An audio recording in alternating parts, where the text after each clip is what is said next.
So this is basically and the step to the next topic is to explain to the possibilities of the FAIR data station. This is a very recent addition to the FAIRdom Seek environment. So that this has been incorporated in November last year. So it's now 4 months old, more or less. And it's really a system that got started within UNLOC. UNLOC is a microbial research facility where we actually have a lot of external visitors, like in IBISBA, that can do research in your environment. But they only are there for a relatively short time. Also in IBISBA, people, when they apply, they do research, they might be there for a few weeks, and then they might go away again. So you don't have a lot of time to train them into how to do proper FAIR data management, metadata registration. So we can't give them these kind of workshops like every week when there are new people. So we needed to have an additional system where you could more easily record your information. So we needed a system to ensure interoperability. Interoperability is key, but also the recorded metadata need to be validated. So whatever you fill in, it needs to also be according to the standards that we have agreed upon. It's a user-guided system, and we should be able to record like 2 samples, 1 assay, or thousands of samples. So it should be scalable through the entire length of the concept. So it's basically a logic procedure that you will follow, and it's called the FAIR by design approach, where you basically, when you are planning the project, then you already have a lot of ideas where you can already envision, this is the kind of data I'm going to generate. These are the kind of, I'm taking samples from a bioreactor, I'm taking a sample from a river or from a wastewater treatment plant. So you can already think about your metadata structure, what you're going to obtain. So when you start your experiments, you actually already have this process in place. You already have your metadata template. And then it's just a matter of time. Every time you take a sample or every time you generate new data sets, you record this information.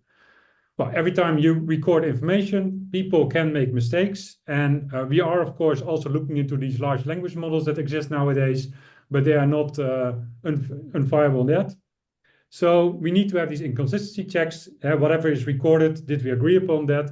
So if we talk about a taxon identifier of an organism and someone write down E. coli, well, that's not correct because we need to have the taxon number and not the name, because people might make typos. So you can have all these kind of inconsistency checks. And at the end, well, the nice thing is you can have a data repository and all the metadata that you've recorded during your experiments is included. So also here we follow the same principles as Munaz has presented. So we have the investigation, the highest level overall research goal. Your study is, in most cases, a more specific research question within that investigation. And of course, you can have multiple studies that are under one investigation. After that, you have the observation unit. You can think of a bioreactor, patients that you're sampling, fields that you're taking under observations, animals that you're sampling, stool samples, gut samples, you name it. So this is all you can, these are your observation units. So these are entities that do not change over time. And from those entities, you take samples. You can take 1 sample, maybe a dozen samples, or hundreds of samples. And these are basically your physical samples that you normally put in the freezer or that you process further, where your assays are coming from. And the assays pertain to the data that's being generated from a given sample. So you have this experimental data collection. So we have these minimum information models that have these key value pairs. So saying, okay, what is the latitude? Well, the value is then the geographical coordinate.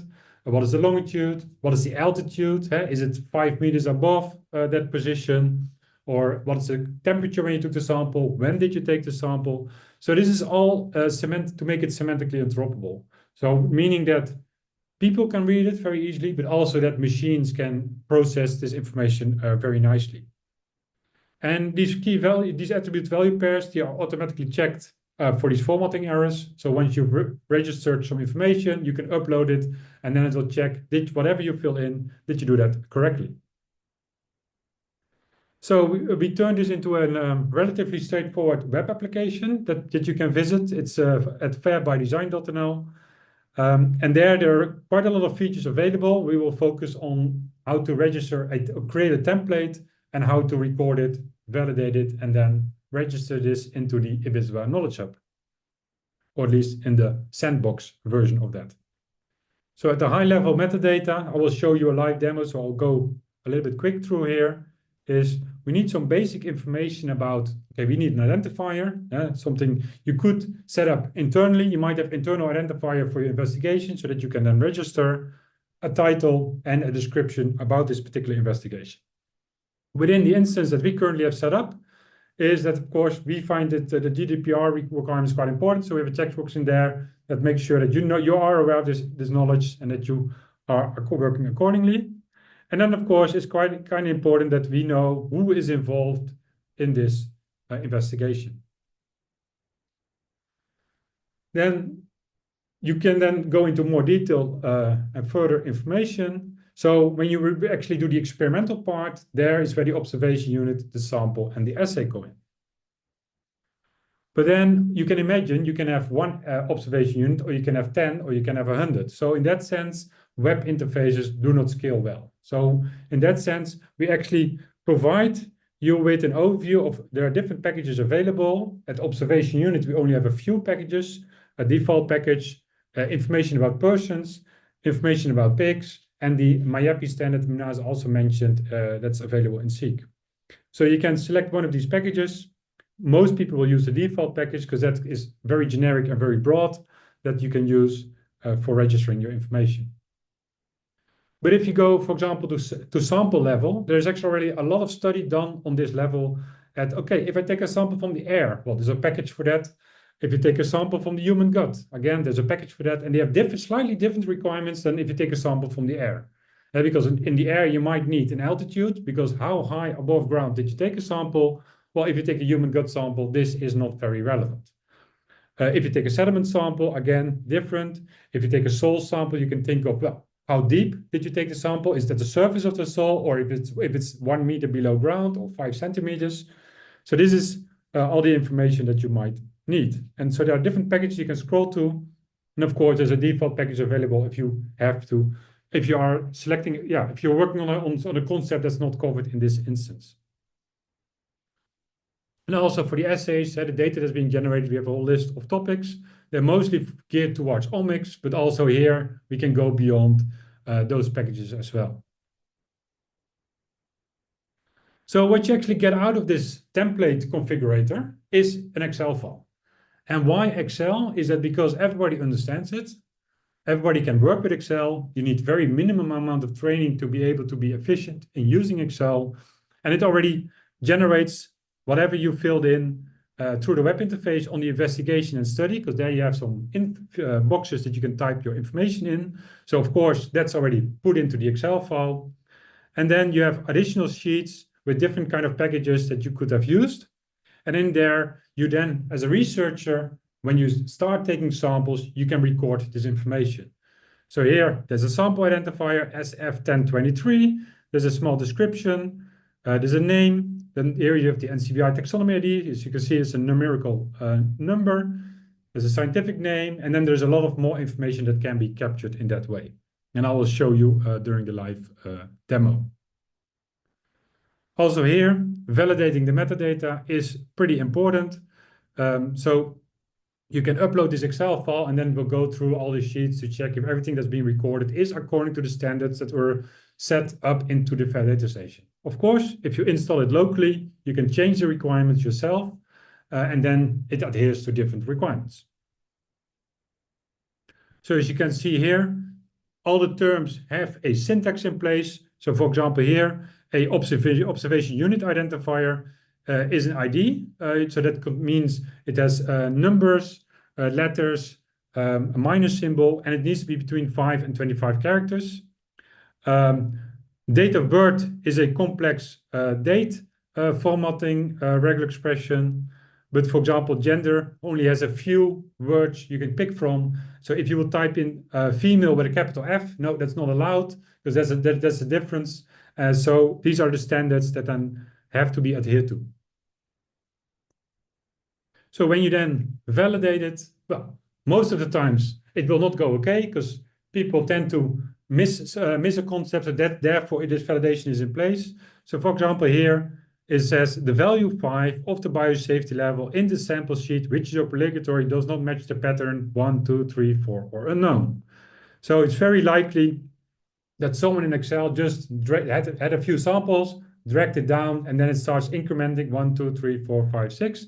And then it sees, hey, number 5, this is not according to the pattern that's allowed. So please correct this accordingly. Or they typed it out completely. People sometimes interpret these things differently, but in this way, you prevent these kind of mistakes.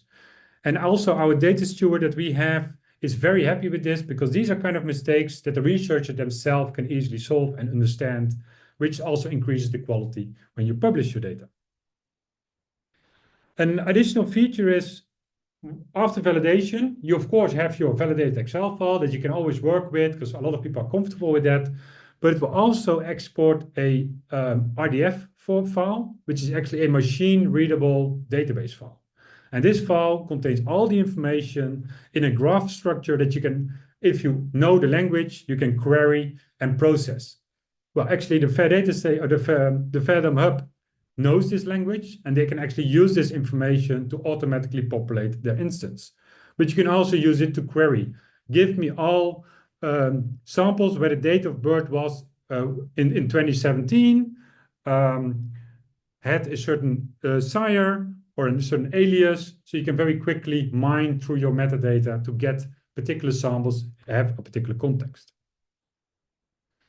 So as I already mentioned, the FAIRDom-Seq and the Fair Data Station have joined forces together so that all this information is actually interlinked. So I will show you during the demo how this works. So then whatever you filled in the registration, you can actually upload the validated machine-readable RDF file. And then you can, again, set yourself, how do you want people to view this? Is the public allowed to have access to this information or not at all? And also within the project, is it just me or can they view it? So you can set this up like all the different levels as well. And only in this case, it will immediately apply to all the information recorded in this metadata sheet. So that means your investigation, your study, your observation unit, your samples, and your assays and your data files. So keep that in mind. So this is for everything at once because you do a bulk registration. And then you can see it quickly grows with a lot of information that you can then find everything. So this really helps if you have large amounts of information you would like to record. Well, this is one of the many ways that you can do this. And also, this information is also still accessible using the query language. Also, FAIRDom-Seq supports querying these kind of data sets, but there's only one difference, is that it only allows to do this on public data. So if you have registered any element as private, then you will not be able to query this through the public query interface. But if you made your data set, let's say after publication, you made everything public, then basically you and everybody else can query your metadata, which I think is very powerful because then you can very quickly search through the entire framework where, dozens, hundreds of people might register the information in, and some people have made certain elements public, and you are asking, okay, which samples have been involved with this organism? Because you're particularly interested in a particular organism, you can immediately see, okay, where is this organism used? In which studies, which samples, which observation units? And then you know, hey, this person was involved in creating of this information. Maybe I should contact that person. So also here's the graph a little bit more complex because there's a lot of information that says who created this. There's a lot of provenance in this aspect in the FAIRDom-Seq environment where you can ask all these kind of things. So of course, this is still under continuous development. Like I said, we released 16.0 in November. We just released 16.1, I think it was last week. So this is really, one of the, when using this, you're one of the early adopters, but it's already embedded into the mainstream of the FAIRDom-Seq. So if you install a FAIRDom-Seq instance yourself, you also have access to all these capabilities. So I will quickly show you how to use the Fair Data Station in this particular context. So you've already seen it through the presentation. But so in the IBISBA workshop documentation, here you have the 3 sections that Minasa showed you, that guided you through. And here we have a section about the FAIR metadata registration. So I'll just keep this screen here. I'll move the other one to my other screen so that I can more easily copy some elements over. So first, we have well, the standard landing page. Without metadata, data is meaningless. So that's why we're here. So we are going to record some basic information about an experiment. So I have here an example of a biological experiment about micropollutant removal, which we internally have called BO3B. So yeah, not for everybody that might be understandable. So therefore, we also need to put in a title and a description. So that's more clear. So that we're investigating into optimizing micropollutant removal from wastewater treatment plant. So then, yeah, people can actually understand what we're doing. Because if I just give you BO3B, then of course, this is not very helpful. So again, so here you can fill in who's involved. I'll just say I'm from Wageningen University. This is the Laboratory of Systems and Synthetic Biology. I'm, for example, here the project lead. And then you can add here some multiple people that are involved here. It's always handy to have this list of people available so that you know who to contact. There's also, of course, always additional metadata that can be incorporated. So, for example, in MyYapi, they also ask for the license, the submission date, or the public release date. But for now, we will stick to the default, which is a reduced set of that aspect. But you can also create your own. If you set up your own instance, you can create your own environments. So under the study, it's again a little bit of a repetition, but this is a more zoomed in element where we go into more specifically, what do we want this study to be about? So again here, so we have the study title and as well a description. So this is a bit more in more detail, more specifically. At the moment, there's only the default package and the MyYapi standard, and it will only ask for the identifier, the title, and description. So it's not a lot of information that needs to be recorded at this level. It might change in the future, but this is currently what we work with. And then you can already say, okay, I want to generate my template, and then you can open it, and then you can see that, okay, the information here is already recorded. You see that the orchid is a different color. And that's because it's a recommended field, so it's not obligatory, but we advise people, if you have an orchid ID, to fill it in. But you can also leave it blank because you might not have one or you might not be interested in this context.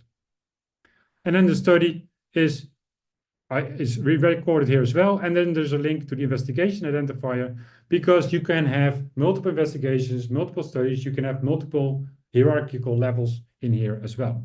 So therefore, it's always important to link to other elements. Well, after that, we're going to dive a little bit into more detail. Here we have the observation units. So each living entity, animal or plant, bioreactor or area studied, can be a single entity. So here we already have a few more. We have the default package, the person, the pig of MyYapi. Again, here you can have the standard fields that you would like to use. And if you go to sample level, you see that there is quite a lot more packages because there's a lot of people that are involved in defining all these kind of standard packages that are in there. Well, in this case, we are interested in wastewater sludge information. So here you immediately see there's a lot of terms available and only a few are selected, meaning that many are optional that might not be that interested, but others are obligatory, which you cannot turn off. But you could, for example, think, okay, I would like to store information about the storage. So I take a sample, then I store it somewhere. You could say, well, I would like to have the sample storage temperature as well, so that I know, okay, I store it at 4 degrees or at -80 or -20. So this information you might find important. You can also add another package. So let's say you take samples from a wastewater sludge and you take samples from a river nearby. So this is more a water sample than a wastewater sample. They might have different requirements.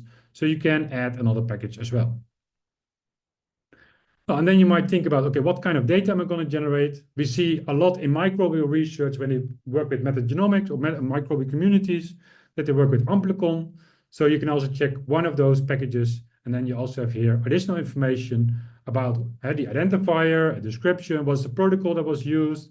And then we have people point to a URL, which could potentially be a protocol that you've registered in the FADOM hub instance or in the IBISBA hub. So you can link to that directly. Here's also additional information. This is often very important when you do computational analysis. So you need to have some additional information, which you know probably at that moment. But if I ask you 6 months later, you're probably like, yeah, I need to dive into my emails or in my Excel sheet. So if you can record this immediately, that helps you a lot of time in the end. And of course, how was this data generated? What kind of instrument is used? What kind of platform is used is pretty important. And then you click on generate. And then you have basically similar what you've seen before. The investigation studies already filled in. The observation unit is empty, but you have the headers that you can type in everything yourself. For this wastewater sludge, you have the different fields. Here you have the sample storage, the optional field that might not be that important. So you don't have to fill it in. But if you have for some samples, you would like to fill it in, you can still record for some, but not for all. But if you fill something in, it has to adhere to a particular pattern and then ending with the unit degrees Celsius. So in this way, if you fill in something, it has to be done properly. So this, you can generate this before you start your experiments. And then, well, let's step in our time machine and we go into the future, maybe a few days later or a few weeks later, where you have start to record the information. So here, there's an overview of the samples. So we have the sample identifier, the description, taxonomy ID. So you see here, there's a different numbering. One is for blank, one is for a bioreactor metagenome sample. Well, this is, of course, a sneak preview to what will go wrong. Links to which observation unit identifier, because they've used different bioreactors. So we need to know which sample comes from which bioreactor. When was this collected? Well, this was from 2019, so time flies.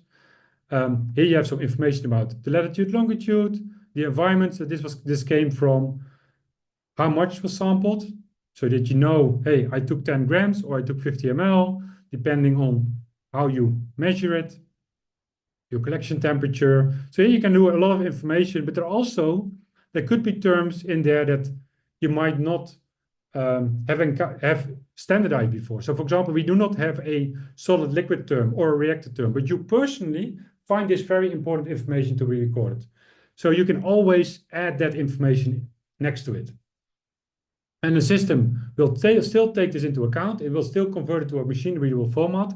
The only thing it cannot do is validate it because it does not know what the concept is. But at least it will be there in the right format that you've written it, so you can still access it using the query language we mentioned before.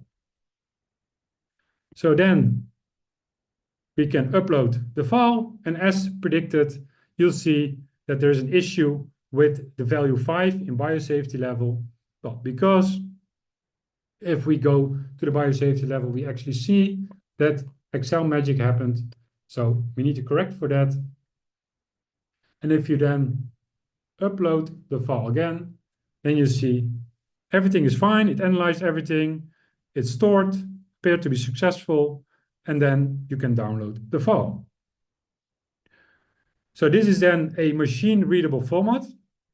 So I can quickly grow. Yeah, so here you see a person that in this case, so in the Excel file that I prepared, I had a person called John Doe, part of the organization Wageningen University. So here you have the information about that one. And if you scroll down, here's the study information. And again, I can understand this is not really made for humans to read, but I hope you can here understand a little bit how this works. So here you have all your information. Here you have the description, the identifier, the name.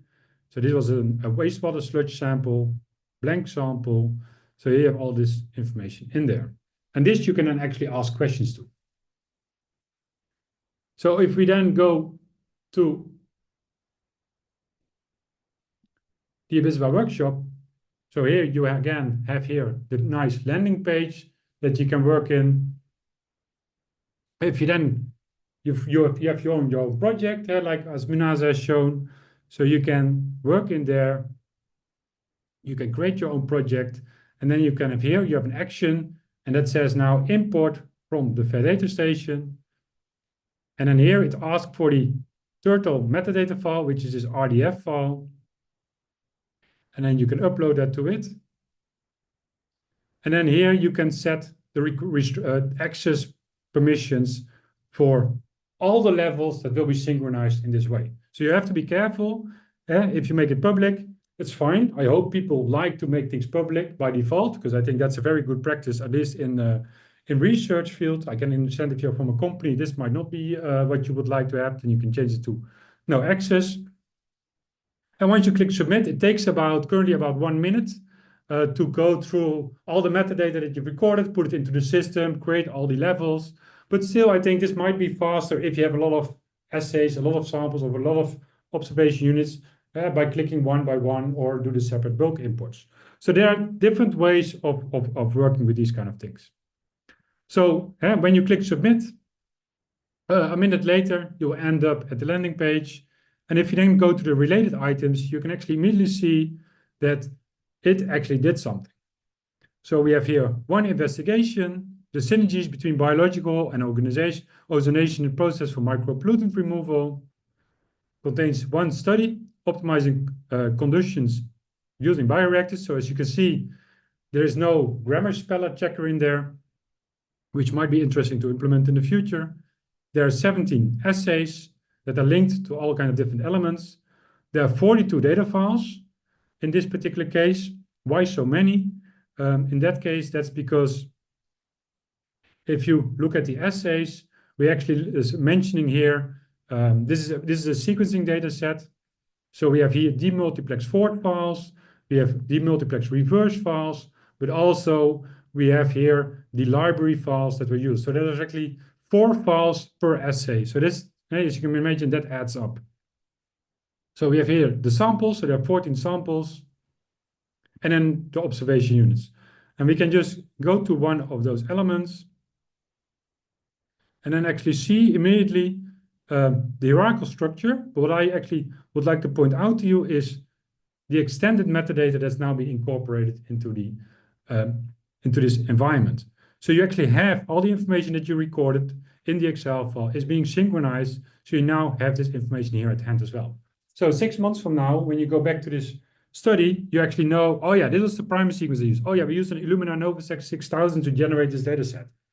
Why is this important? Well, most people will write an article about this, will start writing the material methods, often half a year or a year later than they started the experiment. And then they have to write down which equipment was used to generate the data. What kind of protocols did they use? And here you have all the information at hand in a nice, human readable interface that you can browse through. Similar for samples, that you have all this additional metadata information. So the description, a bug influent, it's a waste stream data sample stored at -80. So you have here a lot of additional information. It was collected at 20 degrees Celsius. So you can see stored at -80, collected at 20 degrees, big difference, but kind of important to capture all those aspects.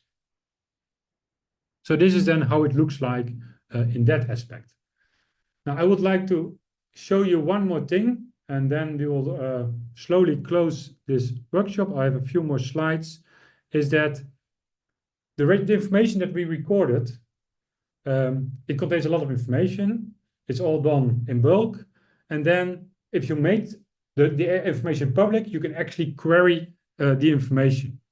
So for example, here, this is also, everything is in the documentation. So if you go to the handbook, so we also have here a section about semantic web, about what is this query language, how can you use it, where should you go to try these queries out. So here you can try, how does the structure look like. So this is, but basically this alone is already a complete workshop to learn, that we often give for an entire week, to learn the language, see all the possibilities with there, how do you generate those kind of data sets.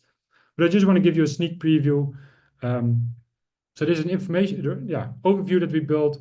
So you have here on the left a set of queries you can apply.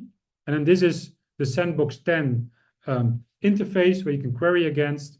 So here we ask, give me the sample and the contributor and the name of that contributor. Well, then you can see for this particular sample, sample 91, sample 92, the contributor was Jasper KOEHORST. So I happen to be registering this information. So you can open this link in a new tab and it immediately brings you directly to that source. Well, you can imagine this might go further and beyond. And then you could apply, okay, you've written a script that every day will check if there are any new samples registered that are according to a certain criteria. And if they are registered, well, is there any data associated with it? If so, can I access this data? Can I download it? Can I process this? So you could internally set up an entire automated process workflow. If someone within your project registers a data set that fits your criteria, you can immediately retrieve it, process it, and then create your figures or your statistical analysis on the spot. So it's really a nice additional feature that you can use for high throughput automation with the information that you've recorded. And this is very nicely internally, yeah? So it should be useful for a researcher directly. Well, this is one of the ways. And also in the long term, you can actually do these exploratory searches over multiple projects from other people, different universities, to see, okay, well, what have they actually been doing? So this is really just a sneak preview on the possibilities in that aspect. And seeing as we have 15 minutes left, we would like to have a few minutes on a few questions that we had, and then we can also have some further discussion if you have some additional questions you would like to go through to do that. Because if we do this afterwards, if we send you an email like, please, can you fill this in? Then we know by now that most people tend to ignore those emails. So if someone can put the menti.com in the chat. Yeah, I have done that. In the meantime. You already did that, perfect. Yeah. And then, yeah, click, yeah, and go and fill in the information. That will be highly appreciated to do so. Yeah, indeed. Well, Thank you, Jasper, for launching that. Yeah. It's not just me and Munasa that do this. We are not the developers, presenters, and workforce. We participate a lot, but on the Fathom Seek side is Carol Goebel, who is the professor at Manchester, who is the principal investigator behind all this. So she leads the entire Fathom Seek process, and Stuart Owen is also in this workshop, who is the lead developer of Fathom Seek, and he's also one of the people that actually implemented this connection between the FAIR data station and the Fathom Seek software, making it available to you. And of course, on the other side, the FAIR data station was initially developed within Unlock, but it started to snowball from there, where Peter Schaap is the Unlock platform manager, and together with Bart Nijssen, who is the co-developer on the FAIR data station, where we're also working a lot on the further standardization of all these terminologies. And of course, I also put in here all the links that are used in this workshop. They're also in the documentation, but at least here you have them all in one slide.